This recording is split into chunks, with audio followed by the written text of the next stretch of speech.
Breaking news from Chile, where a massive earthquake has killed at least 78 people and triggered a tsunami. This is a big one. The magnitude 8.8 quake struck during the night and was much more powerful than the one that devastated Haiti, which was a magnitude 7.0. Severe aftershocks were felt this morning. Tsunami warnings are up for Hawaii, Alaska, and the coastal areas of California and Oregon right now. Joining us now by phone is Jessica Segala, a geophysicist with the U.S. Geological Survey. She's in Golden, Colorado. Jessica, good morning. Good morning.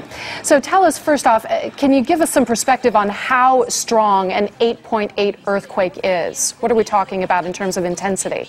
Okay, I can compare it to the 7.0 earthquake that happened in Haiti in last month. In terms of energy release, the one that happened in Chile released about 500 times more energy than the one in Haiti. 500 times more? Yes. Jessica, also, can you just speak to the tsunami warnings that are out there right now? With an earthquake of this magnitude, as far as the type of energy that you just spoke about, how does that then translate to what the coast of Hawaii, California, what they're dealing with, in the Chilean area right now from a tsunami standpoint? Right. Well, when the earthquake occurred, it moved the land and then it moved the water above it, causing the tsunami. And the coastal areas of Chile have already noticed the wave heights up to about 7 feet. And so we're seeing that along the coast of Chile. And as soon as we get to Hawaii, they expect to see the waves from this tsunami around 11:20 Hawaiian time, which is about 4:20 p.m. Eastern Time, so we have to wait and see to see how big the waves will be there in Hawaii. Now, when you say a 7-foot wave, I'm sure people at home are saying, well, a 7-foot wave, that's no big deal. But it's not so much the height of the wave, it's the width, it's how long, the duration, and then it's also the speed at which it's traveling. I mean, correct me if I'm wrong here, but these waves are traveling at the speed of a jet liner, about 500 miles per hour, correct? Yes, that's very correct.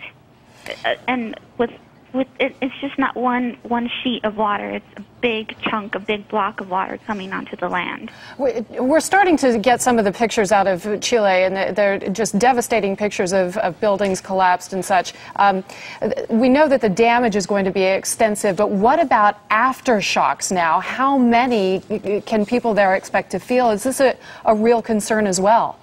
Aftershocks are definitely a concern. We always see aftershocks with a large quake and a shallow quake, which this one was. And as of right now, we've located about maybe 15 aftershocks, and those are of the larger kind. I'm sure they've felt much more than that. And what does that mean, that it's a shallow earthquake, and how does that affect damage and so on?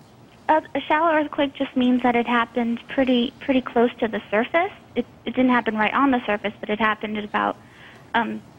It happened just under the surface, and because of that, the energy is really close to the surface and where we are, all the buildings and people. Jessica, let me ask you this. When you hear about a number like this, an 8.8, what do you, the people you work with, how much do your ears perk up? How much does this get your attention? It perks up our attention greatly. We only see about, on a yearly basis, on average, we see about one magnitude 8 earthquake every year. So this is very alarming for us. All right, Jessica Segala, thank you for joining us. She's with the U.S. Geological Survey.